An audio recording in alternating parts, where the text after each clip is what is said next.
Hello and welcome to Monmouth in Focus, a program about the services and functions of Monmouth County government. I'm your host, Cynthia Scott. Joining me today is Monmouth County Surrogate Rosemarie Peters, who has a huge undertaking in regards to digitizing years and years and years of records from the Monmouth County Surrogate's Office. It's not just your undertaking, but the major work of your staff as well throughout the years. That's correct. Thank you so much for joining us today. And we're talking about a really big project here, Rosemarie, digitizing your records. How did it start? When did it start? And why did it start?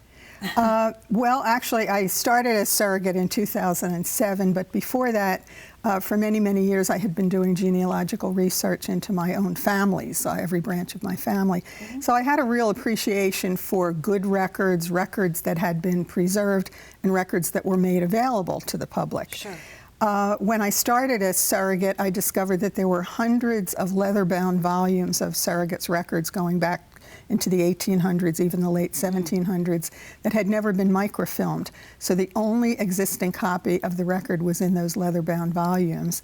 There was no backup copy. If anything happened to them, fire, flood, it happens. There was no backup, no way to preserve it, and they weren't accessible. Nobody could access them. So that kind of got me started, and I realized that I really needed to take a good look at the surrogates' records, which are part of my responsibility. What types of records are we talking about here? We're talking about a lot of estate records, because that's one of the main functions of the surrogates' office. So people probate wills in the surrogates' office, and that's been going on for a long, long time. So we have estate records going back to the 1700s, 1800s, wow, with a lot of really interesting historical information, inventories of what was in those estates, how they passed. So title searchers are interested in these records to see, how the property transfers were done, and guardianship records, guardianships of minors, when people were taken in by other people, and which happened a lot in the past. People died young. Somebody needed to look after their children. Those records are there. They're old adoption records. It's a variety of records that have a lot of historical value to the families involved, but also to Monmouth County. This is Monmouth County's history. Right, absolutely, yeah. And most of it was, you said, in the basement of the Hall of Records? It was a variety of records. Since 1991, we've been scanning electronically all of the records. So from 1991 forward, you can access those on our computers in the records room. It was prior to that the records were either in large leather-bound volumes, on microfilm, or on microfiche. So looking up all of the records to put together a particular story, you usually had to go several steps and look in the books and find the microfilm and put it in the viewer, and it was laborious.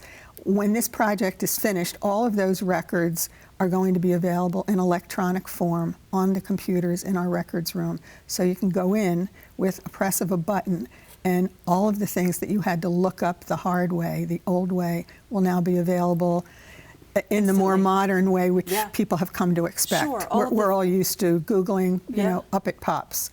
So that's what we want to have happen with all the surrogates records. Absolutely. What took hours once before will now just be, boom, go to the surrogate's office, log on, and search it. Yes. Yeah, absolutely. So how did you begin to tackle this huge project? We really just took a look at everything. We looked at hundreds of leather-bound volumes in the basement of the Hall of Records, determined which of them had been microfilmed, which hadn't. The ones that had been microfilmed we sent over to the county archives, which is climate controlled for preservation purposes. The rest of them, the county archives microfilmed for us, so at least we had one backup of those records. We then created an index with over 170,000 items of each person who was in our records for some reason or other, and that was kind of a case jacket. So as we were digitizing the other records, we could drop the appropriate ones into that file, so they were all together in one place. Right. So that was the second step. Then we went to the microfiche and had, I guess we're up to almost 160,000 microfiche, each one representing a different case. They're being digitized and put on the computers in the records room. And then reels of will books. We had hundreds of reels of books of wills going way back. So they're being digitized and put on the computers. And so we have one more step at this point in time. We'll probably go out to contract later this year, hopefully conclude it next year, and then all of the surrogates' records will be digitized. We'll have a backup of everything, which is very important, and they'll be accessible. So it's really worthwhile. And the other good news is that I had the money available to pay for this, which is always an issue when you're dealing with this kind of project, because it's not a high-profile project, and it's not a high-priority project. Correct. So there's something called the Surrogates Dedicated Trust Fund, which is made up of money checkoff funds from procedures in the surrogate's office. Certain procedures, there's a $2 checkoff fund, goes into the Surrogates Dedicated Trust Fund, and it's available for modernizing and upgrading the services of our office. So this was a project that fell right into the corners of that statutory requirement. It is definitely a modernization and an upgrade of our services to the public. Wow, so it sounds like your staff was very busy Oh, yes. completing and working on this project. I would imagine that you had some very experienced IT people to assist as well, right? Well, we have the county IT people who've been helpful, but we also have a third-party vendor who takes care of our software and our imaging system.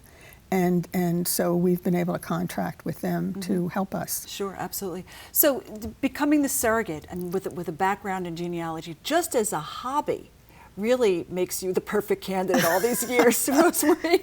I felt that way. Right? I thought I am the perfect person to get this job done, because I know the frustration when you're looking for a record and you either can't find it or you found out that it went up in a fire, such as a lot of the Irish genealogical records were lost in Dublin in the 1920s because they had been brought to Dublin from the parishes all over the country so that they could do whatever they did in the 1920s to make sure there was a record of all these things. And a fire occurred and all of those records were lost. Well, I'm part Irish, and I feel the frustration of people who are trying to locate the records for the Irish part of their family, and they can't because they're gone.